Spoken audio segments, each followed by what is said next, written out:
Hey, what's going on, YouTube?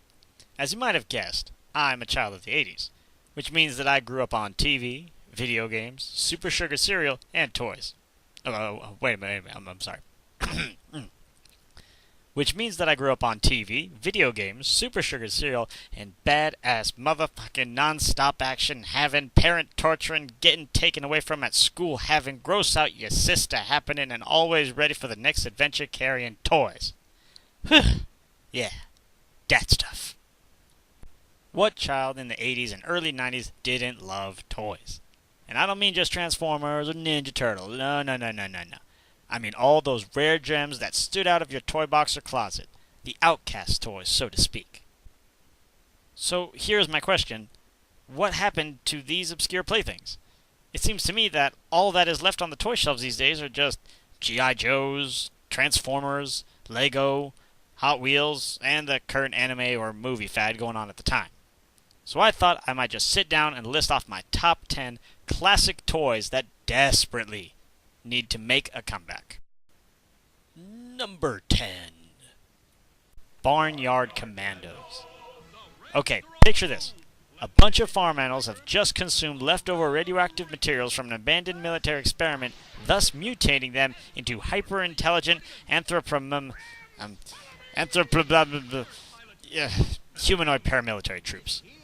So what do you have? The most ding-dang of a hoedown. Or is it a hootenanny? Hoedown? Hootenanny?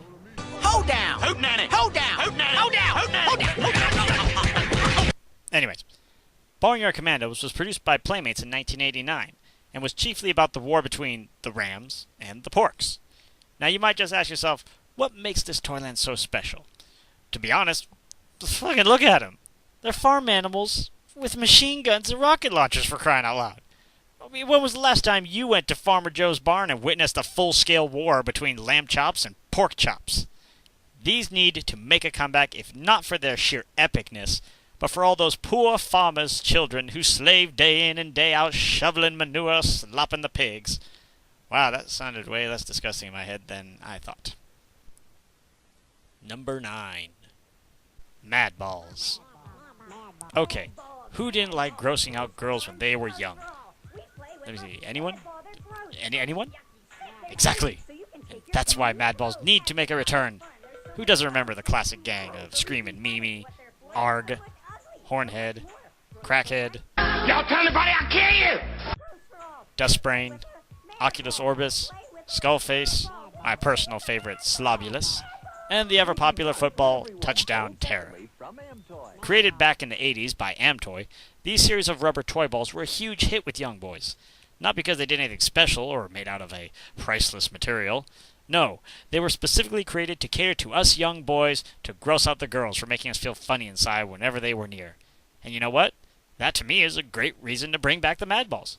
Grossing out women is what man has been doing since the dawn of time. And you know what? It ain't changing anytime soon. Mad Balls, when boogers and farts just aren't enough. Wonder! Number 8. Back in 1987, Takara created a unique and pretty badass line of toys for their time, but none is as awesome as what you are about to see. Battle Beast Wood! Fire! Fire burns wood! Battle Beast Fire! Water! Water puts out fire! Battle Beast Water! Wood! Wood beats water! Battle Beast collect every one of these incredible creatures to battle for fun. Just activate their battle badges. I got fire! I got water! Water beats fire! Battle Beast can grow into an army. Collect all 84. Battle Beast. Need I go on? Number 7. Food Fighters. Okay, now, how many times did this happen to you when you were young? You're sitting in your living room, engaged in an awesome battle between the Decepticons and He-Man, when suddenly you're told to leave your toys and come to dinner. Yeah, thanks, Mom and Dad. Now I'll just have to wait and see if Eternia will come under Megatron's rule. Do you just wish you had some toys that you could take with you to the table and go unnoticed by Mom and Dad? Well, back in 1988, Mattel granted all us kids our wish with Food Fighters. Once again military-based like Barnyard Commandos and G.I. Joe, Food Fighters was about an anthropomorphic, got it, food dressed down in military gear. It was the Kitchen Commandos, led by General Burger, versus the sinister Refrigerator Rejects, led by Mean Wiener. This was such an ingenious marketing plan towards children that it still baffles me today. I mean, come on. Toys that were allowed on the table. That is genius. Pure genius. Epic. Bringing the term, stop playing with your food literally, let alone makes it deserve a comeback. Number 6. Dino Riders. Have you ever wondered what it'd be like if George Lucas and Steven Spielberg put their two biggest franchises together? No, not that. I meant Star Wars and Jurassic Park. Both completely different genres, but put them together and what do you got? That's right, fucking Dino Riders. Launched in 1988 by Tyco, this toy line focused on the battle between the benevolent Valorians and the villainous Rulons.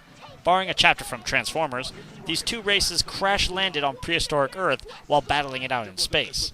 Realizing where they were, the Valorians decided to befriend the local life forms, this point dinosaurs, via their telepathic amulets, while the Rulons simply just captured and brainwashed, or should I say brainboxed, their dinosaurs. Another nod to Transformers would have to be the voice actors, Peter Cullen and Frank Welker, both playing opposite each other yet again in this animated series. This series had it all. It had kick-ass toys, an awesome TV show, and, hello, dinosaurs and aliens together!